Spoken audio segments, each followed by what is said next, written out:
Hi everyone, and welcome to the Allplane Podcast, where we talk with the movers and shakers that are redefining the future of commercial aviation. As usual, before we start, let me remind you once more that all previous episodes of this podcast, as well as many other aviation stories, are available on the Allplane website. That's Allplane.tv, Allplane.tv. Today we're going to talk about the passenger experience. Our guest, Jeff O'Neill, is not new to this podcast. He was already here back in 2020 to present the Zephyr Aircraft Seat, a truly revolutionary stacked aircraft seat concept for a premium economy class that he is developing and that he's been crowdfunding for. So naturally, I will ask Jeff about the state of this project. But I also take the opportunity to pick his brain a little bit, and as an expert in aircraft cabins and passenger experience, I'm going to ask him about the latest trends in this space. What is missing in today's passenger experience? What could airlines be doing better? Also, what are his favorite passenger cabin products right now in the market? And which airlines have the most interesting product redesigns? Business class usually gets a lot of love and attention from the media and from the public, but Jeff will make the case for premium economy and economy class being the two areas where we might well see the most interesting innovation taking place in the near future. So keep listening for a review of the key elements of today's passenger experience and some suggestions about how to make it better. And without further ado, let me welcome Jeff to the podcast. Hello, Jeff. How are you? Very well. How are you? Good afternoon. Very well. Thank you. Good to have you here in Europe these days, because normally you are based in the US, which makes with the time difference, it makes this type of podcasting a bit more difficult to handle. But today we are all in the same time zone. So yes, very happy.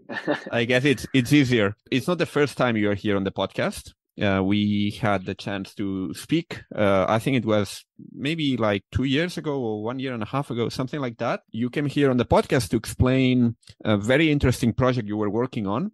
And I'm going to ask you now about this specific initiative. And that's a Zephyr Aircraft Seat. You are the founder and CEO of Zephyr Aerospace, and you're an avid traveler and an expert in aircraft cabin interiors. Many people haven't listened to that episode that was a long time ago. I'm going to ask you to just tell us in a few lines who you are and a bit more about these projects that you are working on at the moment.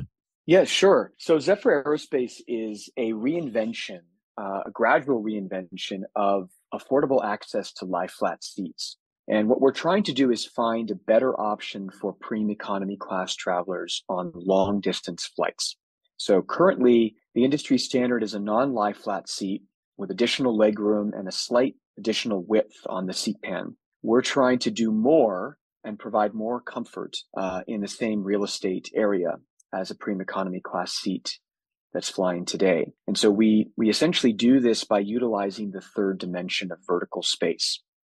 So when you're seated on a plane, you look up and there's traditionally an overhead bin space. So we take that part away and we essentially allow a second traveler to sit on top. So we allow stacked seating, which is an industry first for passenger seats. This is not unprecedented with crew rest area, where the pilots and the in-flight cabin crew traditionally seat is in a bunk bed formation. Most passengers don't see this. It's out of sight on the upper part of the aircraft that is in a crawl space. So we're trying to make accessibility for this type of seat available to mainline passengers, to travelers who are seated in the main passenger deck.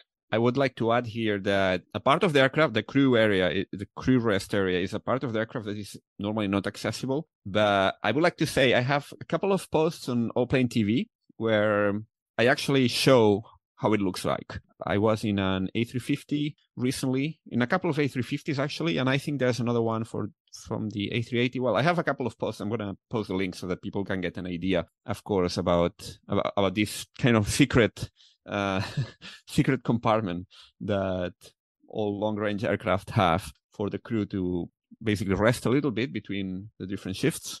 And I wanted to ask you about what's the status of this project, because last time you were here on the podcast, you were crowdfunding to make it a reality. I think you were about to, or you had already completed a mock-up of that concept.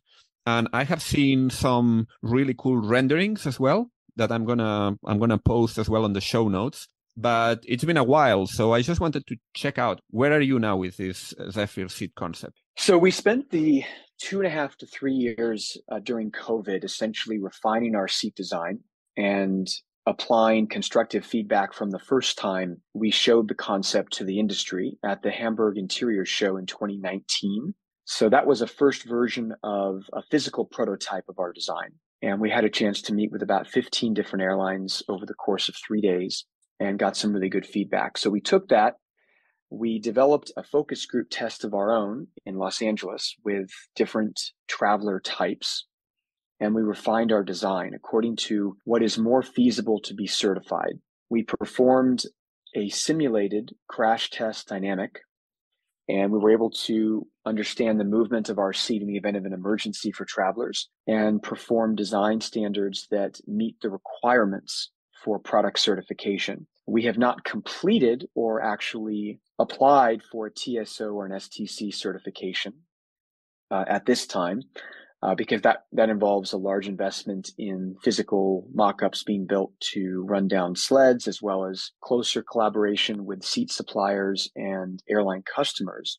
We have been engaging with airlines, asking them what they think of the concept. The feedback is generally positive, but most airlines are risk averse at the moment due to not having received a full recovery in the industry. And I think most airlines are taking a conservative approach to additional innovation and not wanting to invest in new concepts at this time. Why we're remaining committed to it is largely because we see a very obvious and clear product market fit to the end user, for which I think no one would disagree. There's clearly demand for those that want to pay less for more. And we're trying to incorporate that into our discussions with airlines in an ongoing basis. But we are also looking at possibly developing this concept on our own and finding a way to launch it to the industry as well. So we're very open-minded at this point. You mentioned the STC and another certification. You said TSO? TSO. The STC is whenever you need to do some heavy modification in the aircraft. The TSO I'm not that familiar with. So, well, I guess many people are not that familiar with any of those. So it would be great if you could just explain in a couple of lines what they involve. So the TSO is a type certificate which essentially certifies the seat design and all the structural integrity of the structure during the event of an emergency of a crash test scenario. So it's one performance standard testing that's required that incorporates evacuation and incorporates downward pressure on the seat in the event of an airplane crash. It also certifies the movement and injury of the passenger inside of the seat and makes sure that the structure is durable to allow them to evacuate quickly. It also has anti-inflammability standards. So the materials that are used need to be tested so that in the event of a crash, they don't catch fire and the occupant catches fire as well. And the STC is essentially standardizing the seat as an interior modification and installation in a particular aircraft type. So for our purposes, this would likely be a Boeing 777 or an Airbus 350 aircraft, given the nature of those planes covering long distance journeys. Mm-hmm. And you tested this crash emergency situation already? No, we have tested it virtually. We're not in a position to financially afford a complete examination or a reenactment of the seat because it involves structural mock-ups of different shapes and sizes being tested on a sled in a specialized facility. So that would typically be conducted in conjunction with an airplane seat supplier, so a company that produces airplane seats or interior components, or at the behest of an airline customer, which we don't have at this point. So our current discussions with airlines are at a very preliminary level. We're trying to understand what innovation they would like to see in other classes of service besides business and first class, and how this concept can fit into their aircraft LOPAs, which is a layout of a passenger area, which shows the number of seats that can be configured inside of a plane, and how this is going to impact the passenger experience for their customers. Indeed, yeah, these certifications cost a lot of money. We had a certification expert here in the podcast not long ago, and we were just talking about that, about how incredibly expensive can it be. I mean, there's some reasons for that, because obviously There are these certifications are there for a reason. But yeah, that can be a significant barrier. Same as you mentioned, how airlines tend to be quite conservative with adopting these new concepts. Of course, it's a big investment as well, so I can kind of understand. But I mean, what are you seeing now in terms of, let's say, innovation in the cabin space? Because we are seeing some interesting concepts, like, for example, I think Air New Zealand announced something that it's not like what you're proposing. It's something different, but it's a stuck concept, I think, as well, for people to rent some like bunk beds on one section of the aircraft. That's so far one of the most, let's say, disruptive things I have seen in the cabin that have a chance to become a reality in the very near future. What can you tell us about the things that you have seen in the market that have caught your attention?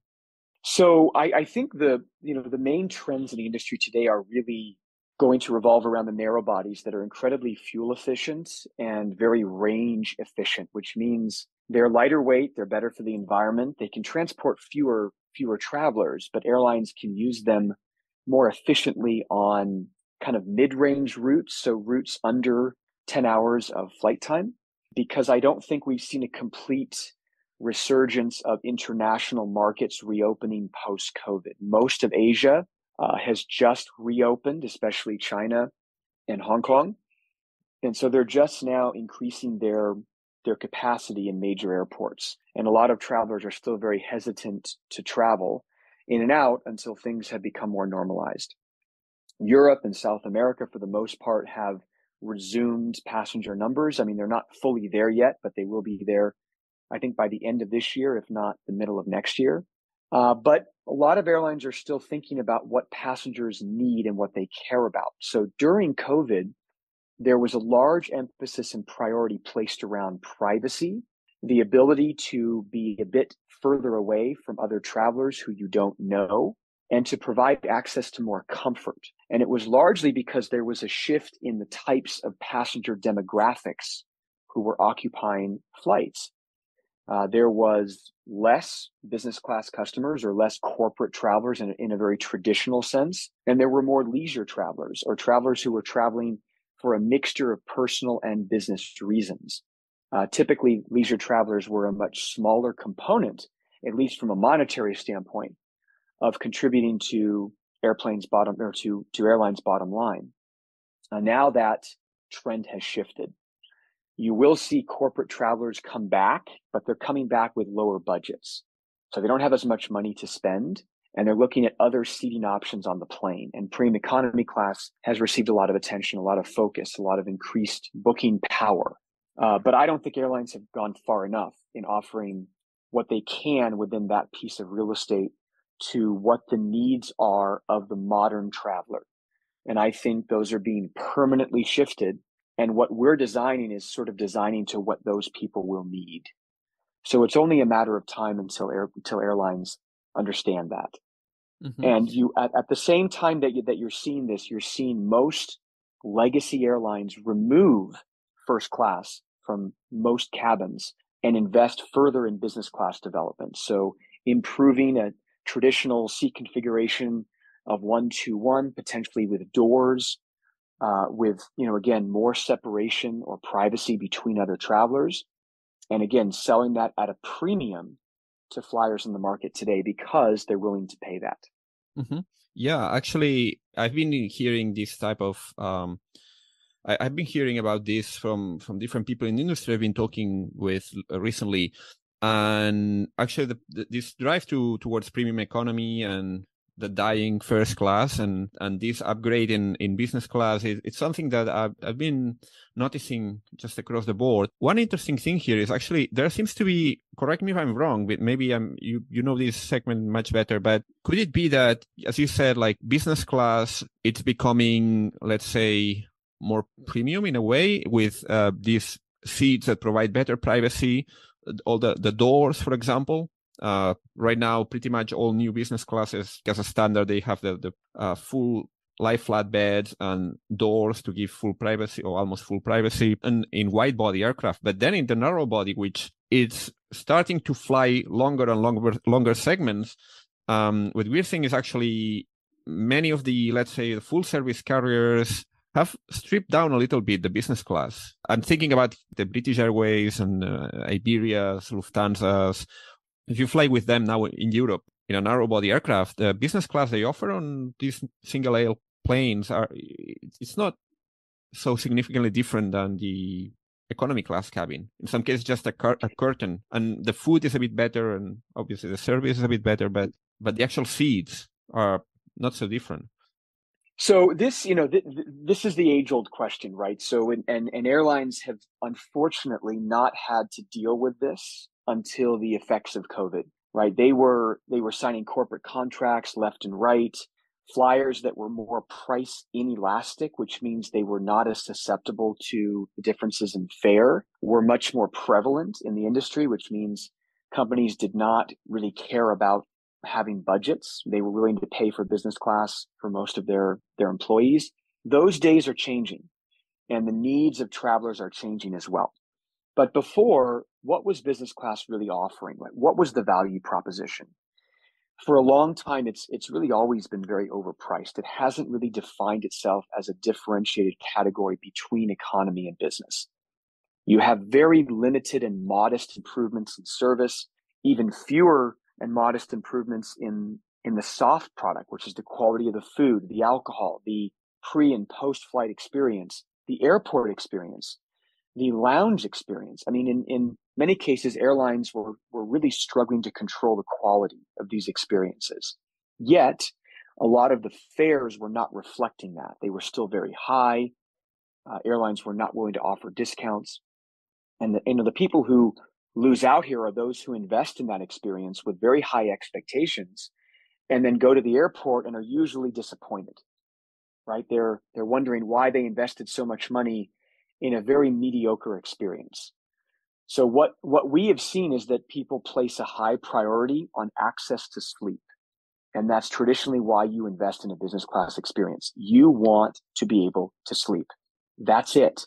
Nothing else. And Your that was expectations are that was actually one of the logics that many corporations use to justify the expense, is that we want our people to go to the meeting fresh and go to the meeting, close the deals that they need to close, have the negotiations that they need to conduct, and do it fresh from a good sleep, arrive well rested, right? correct. So what travelers are thinking about now is they're thinking about how do they completely eliminate the effects of jet lag. And with that elimination of jet lag, what else can they do with their time? How much more frequently could they travel? How much more rested, safe, and healthy could they be when they arrive in their destination? And people do not want to pay a lot of money for this. It's very logical. If you look at every other transportation vertical, that's boats, trains, long distance coaches, or self-driving, people are very cost conscious. But for whatever reason, airlines have been getting away with charging fares of up to $10,000. $10,000 to take a round trip flight in business class, but really offering nothing that is life-changing, nothing that people leave the experience with as a better human, as a more healthy or comfortable citizen. Nothing is being done to continually invest in that. It's always been things that are very basic. And even when you look at your non-legacy airlines, you're looking at low-cost carriers, ultra low-cost carriers. They have these premium airline or premium cabin concepts. They offer nothing but inches of extra legroom. And that's not going far enough in providing benefits to your health or your safety or your security. And so we think that the industry needs to do more, and it can do more. There's very creative ways to utilize real estate on airplanes today. We're taking a more risk-conscious approach, and we're thinking that travelers are willing to make trade-offs to access those affordable ways to sleep. Mm-hmm. And we have tested that with focus groups. We've even tested this by going into airports and secretly filming travelers that are seated by gates, boarding flights that are 15 hours from Los Angeles to Asia at 2 o'clock in the morning, and just seeing visually how miserable they look, how uncomfortable, how depressed, just how anxious and stressed they are about having to endure this long journey and not knowing what to expect, not liking what they know is going to be the case, which is going to be no access to sleep, mediocre food, very decent service, and wondering why it can't be better. There needs to be a better option. It's very simple. It's not a rocket science business proposal. Everybody wants it in some way, shape, or form, but there's no product, there's no hardware that actually can deliver it at this point. Mm-hmm. Are airlines worried about the certification risks or about the public acceptance of a new concept like Zephyr that looks completely different from anything else we're used to? I think airlines are always worried about things that are different and what the reaction is from the industry, from travelers. And I think that the main concern they have is that they're not in a position to make a decision at this point, given all the effects now of an upcoming recession, of reduced spending, of reduced frequency of travel, reduced demand from traditional corporate flyers, and also much more abstemious or conservative budgets for innovation and innovation projects. I don't think that they're very negative on the value proposition. I think they believe that travelers do care about it. The execution, the market positioning, the pricing, the segmentation, these are all things that traditional airlines will have difficulties bringing to market. They're going to have difficulties commercializing. Yeah. Anything can be certified with time and money. You touch on an important point here, because I was talking recently with an experienced executive in this segment of the industry, and he was telling me that one of the reasons that the premium economy hasn't taken off earlier is that the existing distribution channels, he was referring mostly to indirect channels like travel agents and GDSs, didn't have a proper way to sell premium and economy and provide a consistent experience when different legs of an itinerary combine different classes of service. He was telling me that the market was not well prepared to distribute this premium economy in a way that made sense commercially. I don't know if you share also this concern when it comes to introducing these very, let's say, disruptive new concepts that maybe the existing channels, I don't know if that's changing now with more direct distribution, but if the existing channels are not prepared to let the public appreciate the distinctive features of these innovative concepts. So that's a very good point. Content and the integration of that content into existing digital commercial channels like OTAs. Obviously, airlines utilize third parties like other travel agents on and offline that promote and resell different products. The standardization of the nomenclature of lie flat seat has always been associated with first class and business class. Now to have that associated with a premium economy class product is conflicting, it's brand inconsistent, it's category and cabin inconsistent, and it could cause a lot of confusion to the end passenger. So I agree that those are all worthy reasons for why it's challenging. It's not impossible. If we can build rockets to send the general public to space, designing and building a better airplane seat should really not be rocket science. Okay? And bunk beds existed on Pan Am and TWA flights back in the 70s and 80s, before deregulation in the industry.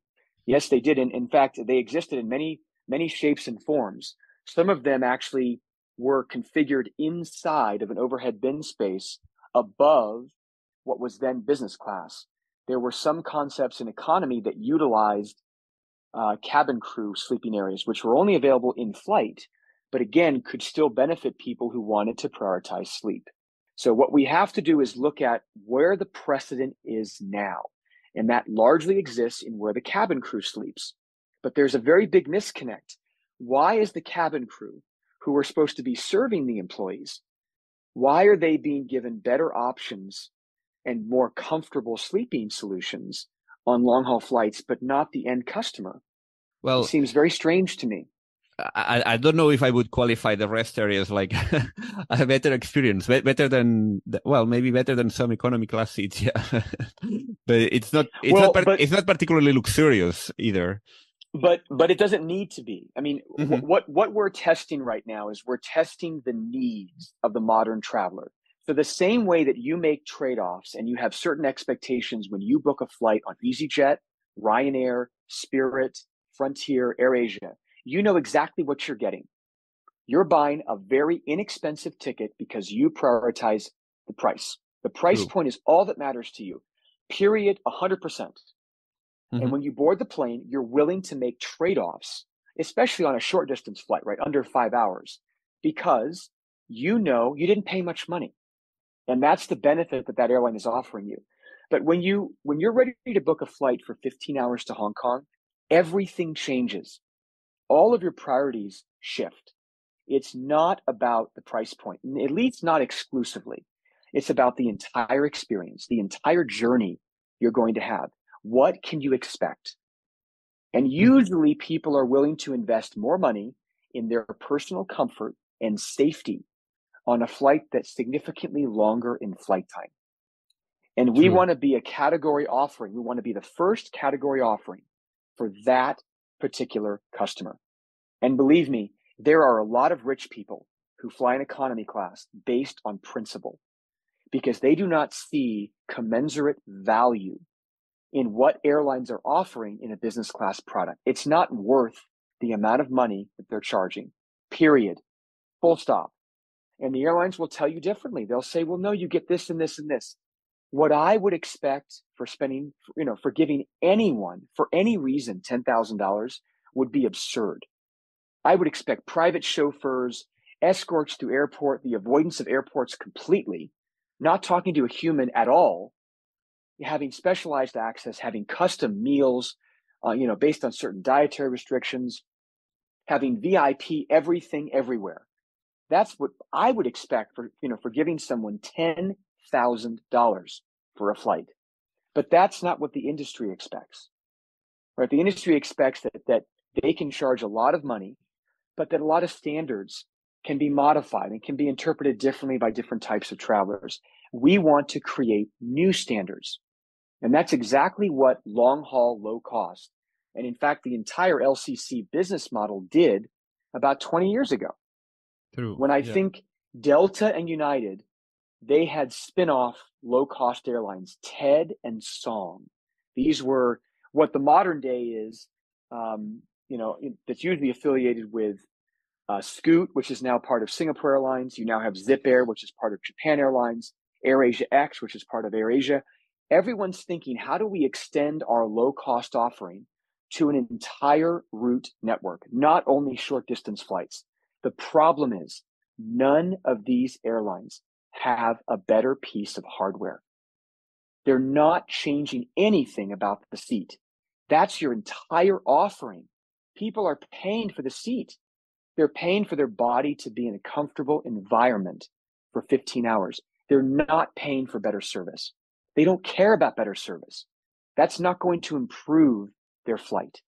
They want a physical space for themselves that's superior, that's better, that's more comfortable, and that's made more affordable. And no one is offering this in any category. It doesn't exist. We're creating an entirely new category. We are providing you affordable access to sleep. That's it. If you want something else, go fly a different airline. That's not the value proposition here. It's if you place a priority of sleep and that's all you care about, we will sell you an affordable place to sleep. That's it. And of the airlines that are now in the market, the products that are now in the market, are there any particular ones that caught your attention that you would place at the very top of your preferences? Personally, I think what Air New Zealand is doing is innovative. I don't agree with the commercial model. I think it's very strange how you're going to only be able to offer 6 travelers in premium economy class the option to sleep and only access sleep in flight. And then how are you going to charge them?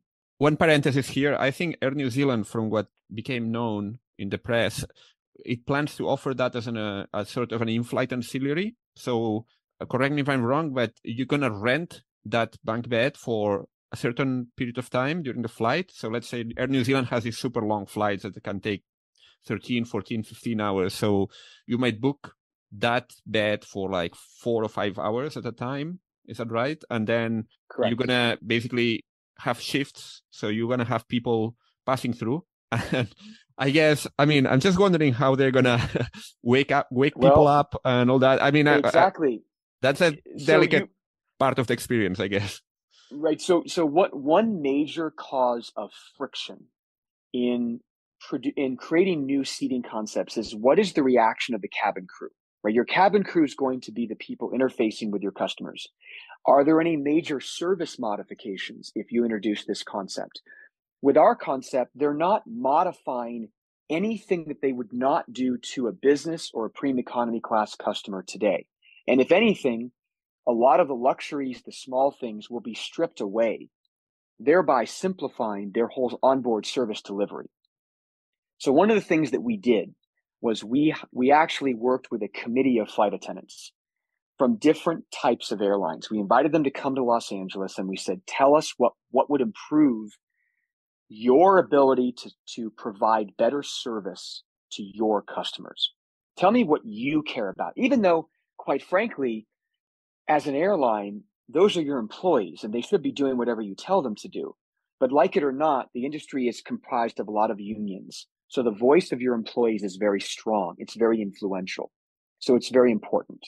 And their biggest complaint to us was, Jeff, how do we build a better seat that eliminates, literally obliterates, passenger stress, discomfort, anxiety, in-flight rage, and all the things that are associated with long distance journeys where people feel very, very uncomfortable in an environment for a very long amount of time. And traditionally, the cabin crew has been the people that have to deal with that. So by providing something better for travelers, you're putting them in an environment where they're less likely to become anxious, more stressful, more belligerent, more drunk, right? Creating problems and creating inefficiencies for cabin crew, eliminating delays, causing many more flight cancellations, flight diversions. So from a cabin crew standpoint, this is a win-win. If people are in a private space sleeping, they're not bugging cabin crew, right? They're making their job actually a lot easier. True. Yeah. But the issue I see with Air New Zealand is that because you're offering a product that can only be accessed for a certain amount of time, you now have to train your cabin crew to wake people up, to change the sheets, to go and escort people back and forth, to time people. So they're almost becoming glorified hotel front desk agents for a model that really can't be scaled, right? They're utilizing space that previously was precious galley area for the cabin crew to serve, or to allow maybe a stand-up galley or bar that other travelers can walk to, can move to in the middle of the flight and feel like they're in a different space. So if you want to expand that, you have to give up seats, right? So our solution is very simple. It's very straightforward.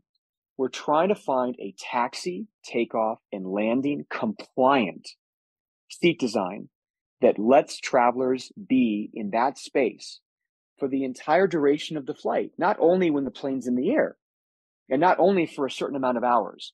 We're giving them complete privacy to do what they want, when they want, the minute the plane takes off. And that's very powerful, because that's become the standard for business class. Business class, in my opinion, cannot get any better. It's impossible. There's nothing more you can add to business class where you have a willingness to pay, and industry sort of diversion or an industry evolution or true innovation, more than 1-to-1 configuration with doors. If you make it any better than that, you have to call it first class. And that's just not what the industry is asking for. There's no demand for an even better product than business class now. People want innovation in the back of the bus. They want something more, and they are willing to pay for it. They have a lot of money. So, Jeff, looking right now at the market and the different products that airlines have been releasing, every now and then we've got a major airline announcing a new cabin revamp. For example, I wrote an article about the cabin revamps you can expect now in this year, in 2023. So there's a lot of investment going into these cabin refits. Emirates now, for example, is going through a 2 billion cabin refit for its long-haul fleet. What are your favorite? Which are the cabin products that are your favorites, both in premium economy and in business class? I don't know if you have any personal ranking of, let's say, the top 3 or 4 that have caught your attention as an expert in this field. So I'm a man that really kind of, I guess I would say I'm a traveler that likes products that are very consistent. So I think over the years, Virgin Atlantic has delivered an exceptionally well executed and comfortable premium economy class experience.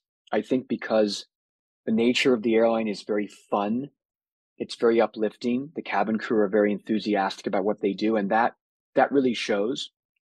So that component, that soft product component, combined with the hard product and the seat innovation, I think is a perfect combination.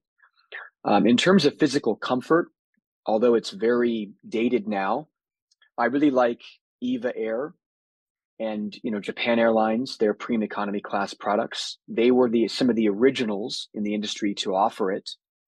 Japan Airlines is the largest, the most spacious at 42 inches of space, of seat pitch. But then I'm also very intrigued. I've not flown it personally, but what Emirates is finally doing by launching a premium economy class product. If many would remember, Tim Clark, whenever he was interviewed about the prospect of premium economy, said, no, we will never have it. It's not part of our ethos. It doesn't matter to our airline. And yet here we are, right? So they're now retrofitting, I believe, all of their 380s and some of their 777s with a premium economy class cabin. Yes. I don't think it's the most innovative premium economy class seat design, but I think the most amazing part is that they've actually committed investment to a new class of service. And that's having a big impact on their competitors, on Etihad, Turkish, Saudia, and especially Qatar Airways, which has vowed no matter what, they will never introduce premium economy class because there's such a clear divide and difference between their premium and non-premium cabin experiences. So that leads me into the question of, you're probably going to ask, what are my favorite business class products? Well, Indeed, I'm a fan of Qatar because Qatar Airways and their kind of flagship Q Suites product really provides the largest differentiation in physical comfort and in-flight experience between a premium and non-premium cabin or class of service.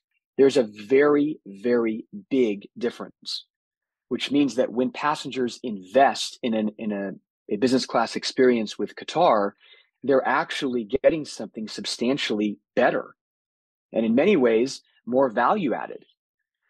They also execute very, very well the Doha transit experience. I mean, the airport lounges are absolutely incredible. I don't even know how you can compare that to Emirates.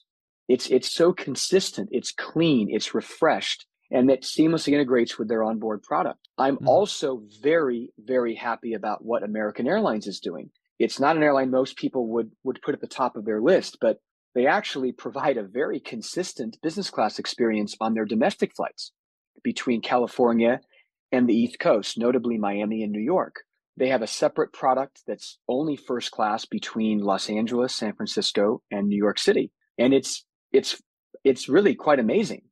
But they haven't executed that well on their international network. And they're now doing that with deliveries of new 777-8s and 9s, as well as the 787s, as well as the new 777s that are coming the end of this year and next year. And so they're introducing a whole new product that is going to become, I think, very, very much in demand from North America flyers. It provides more space, the most privacy, and it will be offered on, I believe, all of the aircrafts at that time once it's fully installed. Single aisle as well, right? They're getting 321 LRs. They are, yes. So they're going to be, well, I mean, they're actually removing first class domestically from all of their aircraft in 2025, I believe, officially. And then they're reinvesting those savings and innovation back into the narrow body long haul experience. So the 321 ULRs that are going to go from northern East Coast into Europe, connecting New York and Miami with certain routes.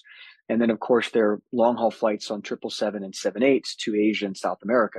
So it will be a much more consistent product. But I think that level of investment by a US airline is absolutely massive.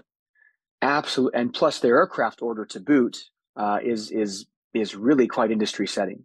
Actually, the American carriers they had quite a bad reputation for service, but it seems that they have been investing and refreshing the product in the last few years. They have. And one of the other things that people may notice is that when US airlines sell a product, they're really selling more reliability and on-time performance, because we have a lot more weather delays and cancellations because route networks in the US are far more sophisticated and elaborate than in most other countries. So people are selling the reliability and the on-time performance. And that's typically what business travelers care about most in the United States. Now, the needs of travelers are different based on where they're coming from and where they're going. So that's why you see Middle Eastern carriers trying more advanced concepts, because they're really competing with airlines that would otherwise fly nonstop between a lot of international routes, which would now have to require a one stop in a city in the MENA region. And so they have to provide an incentive for travelers to not book something more direct and instead make a stop, have a prolonged travel time, but hopefully experience something a little bit better. So what Zephyr's trying to incorporate is, how do we take the best of the hardware requirements of the seat comfort index from travelers and all the soft elements that sort of wrap around an entire trip and are important to people, but not the only reason why they fly, and make all of that more financially affordable? Mm-hmm. How do you improve it and make it more financially accessible? And what's next for Zephyr? Are you now looking for investment? Are you working on an evolution of this concept? What are the next milestones? The immediate one is we're looking for an industry partner, which could be a seat supplier, an OEM, or an airline customer, to help us certify our current seat design. Run through all the TSO requirements, perform standardized tests on different aircraft types, assist in creating LOPAs and seat layout configurations with different numbers of seats, and incorporate all of this into a business model that will tell them what their financial upside could be if Zephyr existed for them and their customers. We want to also conduct more focus group tests, which require capital investment from someone, if that's a customer or an individual investor, to again validate that there is a product market fit for this concept. We believe there is. The industry seems to agree with us. Travelers seem to agree with us. But we have to test all of these in conjunction with a committed customer who wants to see this innovation inside of a real aircraft happen very soon. If there are people now listening that might be interested in getting involved in some way, funding or providing industrial expertise or in some other way, where can they find out more about your project, about Zephyr Aerospace, and how to reach out to you? So our project is currently in sort of a stealth mode. So anyone that's interested in knowing more, knowing about our current traction, our next steps, or would like to partner or support the project moving forward, to please contact me directly. My email is on LinkedIn. It's also on all the press that you see online today in multiple articles.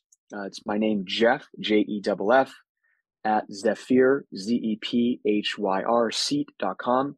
We're happy to talk with you. Again, I'm also open to constructive criticism. If you're a passenger that sees a benefit for this as an end user, but not someone who would invest in it, tell me why. Tell me what things you'd like to see changed, what improvements, what things we could do better, differently, or just motivation to keep going.